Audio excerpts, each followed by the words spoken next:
चलिए अब हम पढ़ते हैं del operator. Today's topic is del operators. तो डेल ऑपरेटर्स में क्या होता है, डेल ऑपरेटर्स डिफाइन रहता है for the gradient, divergence, curls and Laplacian. So firstly we will study about a gradient of a scalar. It is denoted by a v. In the Cartesian form we write is the del operator means this is a symbol for a del, so it is known as del operator. Okay, now we will find out a del operator for the gradient of a scalar, and gradient of scalar is denoted by a v. So del v we will write in the Cartesian form, and we are partial differentiation. Okay, so del v upon del x unit vector of ax plus del v upon del y unit vector of ay plus del v upon del z unit vector of az. Okay, now for the cylindrical we know that rho phi z, so del v is equals to del v upon del rho a rho, and we know that for the angle we write is rho d phi. Okay, angle arc is equals to angle into radius, so we will write it as an form.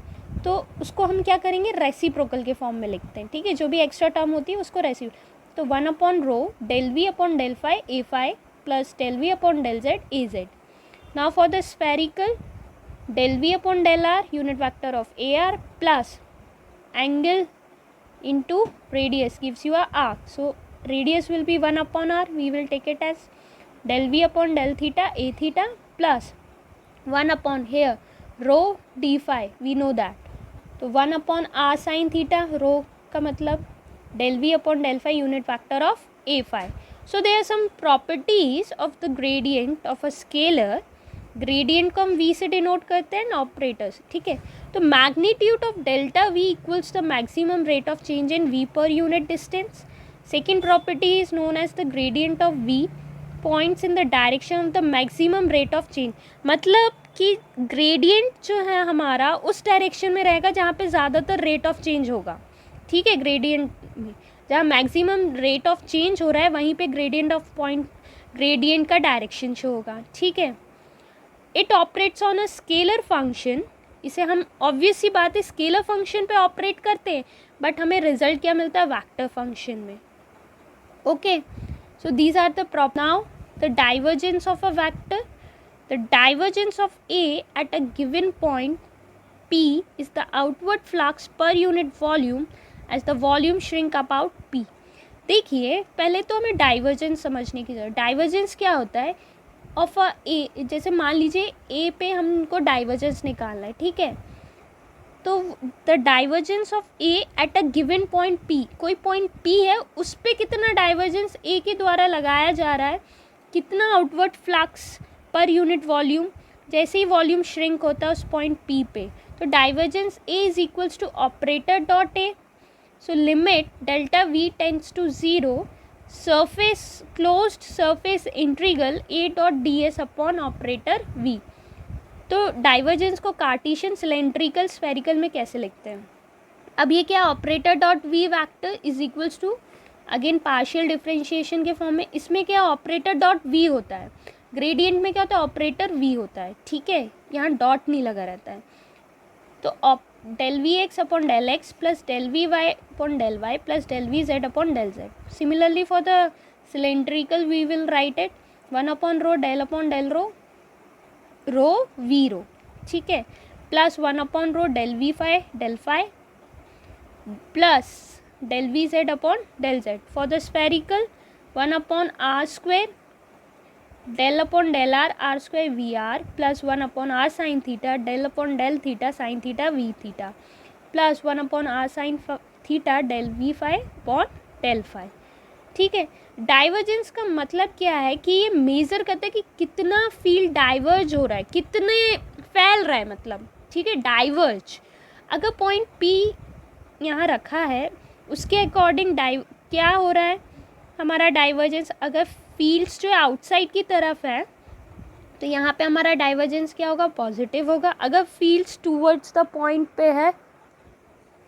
पे है तो operator dot we क्या हो जाएगा हमारा, negative.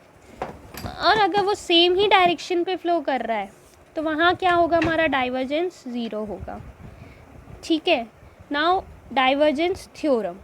Divergence theorem क्या बोलता है कि total outward flux here, total outward flux through any closed surface, this is flux, okay, outward flux through any closed surface in a vector A dot ds is equals to the volume integral of the divergence of that vector, उस vector का divergence volume integral का is known as divergence theorem.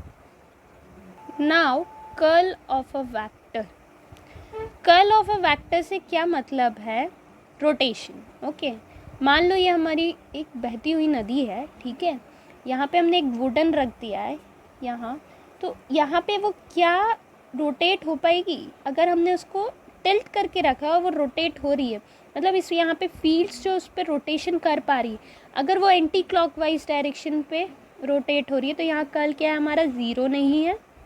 और अगर clockwise direction में भी tilt हो रही है हमारी तो यहाँ पे कर्ल 0 नहीं है। मगर हमने यहाँ पे रखा कोई रोटेशन नहीं हो रहा है तो क्या हो रहा है, हमारा कर्ल यहाँ पे 0 है। तो कर्ल ऑफ अ वेक्टर क्या होता है, उसको हम डिनोट करते हैं, जैसे फॉर एग्जांपल हमने कर्ल ऑफ अ एफ निकाल रहे हैं in a Cartesian coordinate system, curl of F को डिनोट करेंगे ऑपरेटर क्रॉस एफ। हेयर यहाँ पे क्या होगा, क्रॉस होगा, मीन्स क्रॉस प्रोडक्ट यूज़ हो रहा है, तो ऑपरेटर क्रॉस एफ।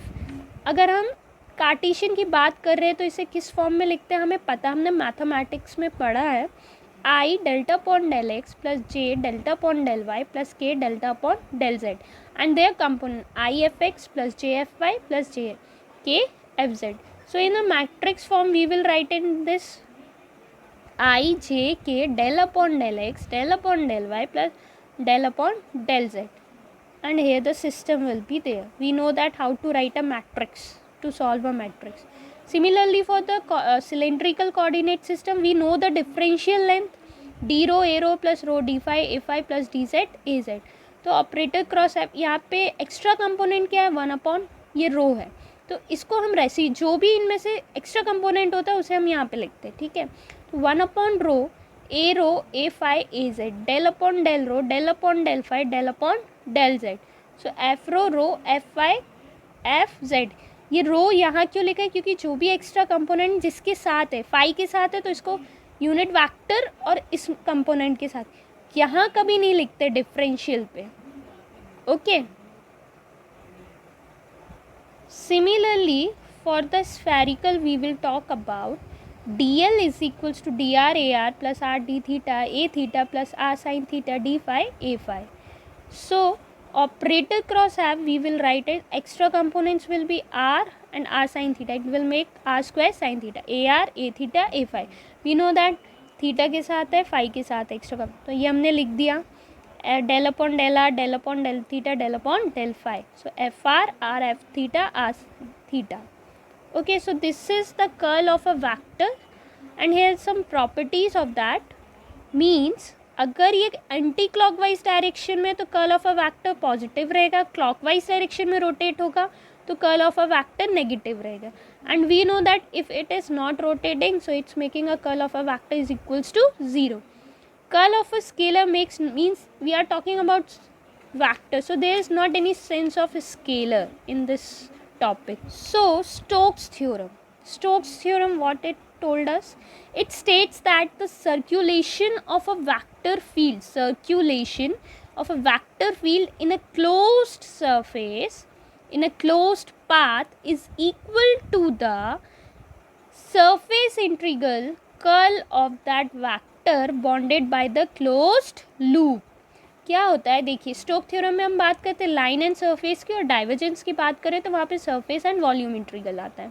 तो स्टोक थ्योरम क्या बोल रहा है, स्टोक थ्योरम ये बोल रहा है कि सर्कुलेशन हम क्लोज्ड पाथ सरफेस में वेक्टर फील्ड का वो इक्वल रहता है surface integral of curl of that vector is known as Stokes theorem.